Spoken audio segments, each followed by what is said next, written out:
Welcome back to our Line Opinion panelists for one final discussion.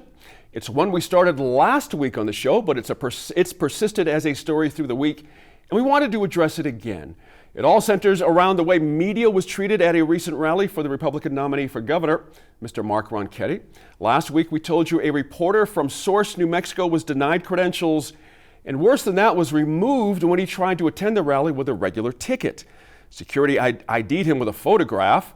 Now, a spokesman for the Ronchetti campaign says the reporter was denied access because, quote, Source NM is a liberal advocacy group, not a legitimate news organization, end quote. Let's start where we ended last week. Merritt Allen, who gets to decide who is and who isn't legitimate media?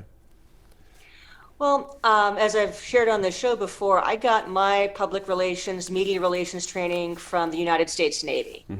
And that perspective is we have a free press and fair and free flow of information. So it's on you as the spokesman to manage your message as best you can, tell the truth and be smart about it. And we have a free press and they're going to write what they're going to write. And you need to be aware of that and manage the risk accordingly. That's how we do it. So in my private sector work, I take the same mindset. And the way I see it is there a certain amount of risk in media engagement? Well, of course, because you can't control, we're not a dictatorship. We don't control what people write. But the way the American press works, we have a free working press. They don't take bribes. We have a free press. Some are biased one way, some are biased another way. If you're smart, you know that. The Ronchetti campaign knows that. But here is a true fact that has never failed me. If you think someone is going to write a critical or negative story, that's entirely possible if you let them at your event. If you ban them from your event, you are guaranteed they will write a critical or negative story. That's right. So I would take the gamble, let them in and let them actually quote you and hear what you have to say, rather than make sure that they're going to absolutely run a hatchet piece on you and make more news. And what's happened is this has become a news event in and of itself. That's right. And it's grown more legs than was necessary. To me, this was a very rookie mistake. Let me get to the other here real quick. Made a mountain out of a molehill. Yep, I have to agree completely. If they have not done this, why, come on now. Let's talk to Inez, the idea of having a photograph on hand of a reporter to match, to keep them out from, is this what we can expect from the Ronchetti administration? I mean, that's a little heavy-handed. It is, and it's creepy. I mean, the idea that you can't go as a member of the public to see a candidate for governor is unsettling, and the fact that they went so far as to match Sean Griswold's face to his photo, that's the reporter from Source, New Mexico, is really troubling. And there's no sense that the Ronchetti campaign thinks this was a mistake or is sorry for it in any way. I was just as concerned with the idea that the press that was credentialed were corralled into an area. They didn't want them mingling with people and talking to people. I mean, what is that about? The whole point of going to a rally isn't to hear the same canned stuff from the candidate. It's to talk to individuals and say, hey, why do you like this guy? So I think media control on the part of a rookie candidate for governor is not a good sign for how that person would perform in office. So I hope that, as the campaign continues, they change how they do things. Serge, name names here. Enrique Nell is the person who was the spokesperson who the quote was from. He's been around a long time. I worked with him back in Congresswoman Wilson's office years ago. He knows exactly what's up here. So the question remains, what are they doing here? Mr. Ronchetti worked in a newsroom for 2 decades. He knows exactly how this works. Why would he want this tagged on him?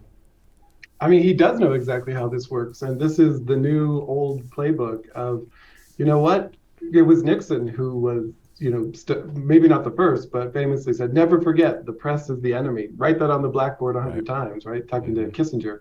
And if you can, paint the press as an enemy, that's a savvy political move these days. It's all over the Republican playbook these days. Try to fight a war with the press and then paint yourself as the victim, right? Or, another 60s politician, Hubert Humphrey, the VP under LBJ, famously said, it's always a risk to talk to the press.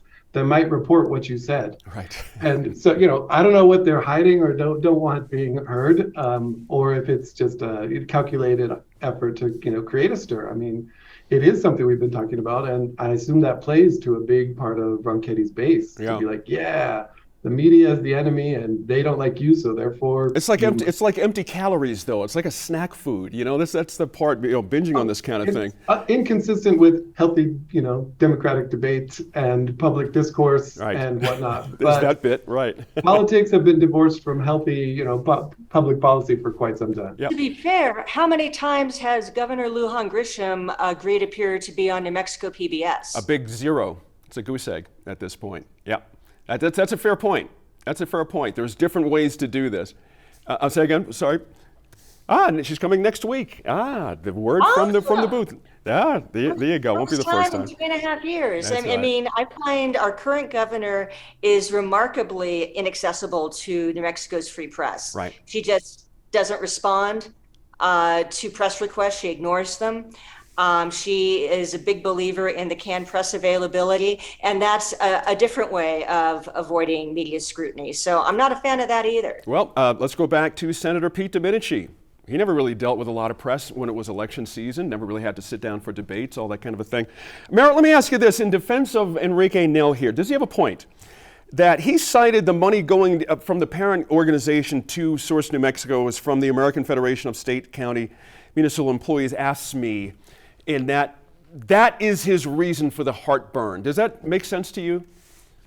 I wonder, and I like Enrique as well, but Sure. I wonder how the campaign would have felt about a journalist sponsored by the Heritage Foundation or Hillsdale College. Right. Excellent point. Especially your first one, Heritage. Exactly right. They would be all over it if they walked in the door. There's no doubt on that. This is very interesting. We'll have to see where it goes. I agree with Merritt. I think, this got bigger than it should have, only because, little red meat got thrown out there for, 10 minutes worth of chewing, and now here we are 2 weeks later. So thanks again to our line panel as always this week.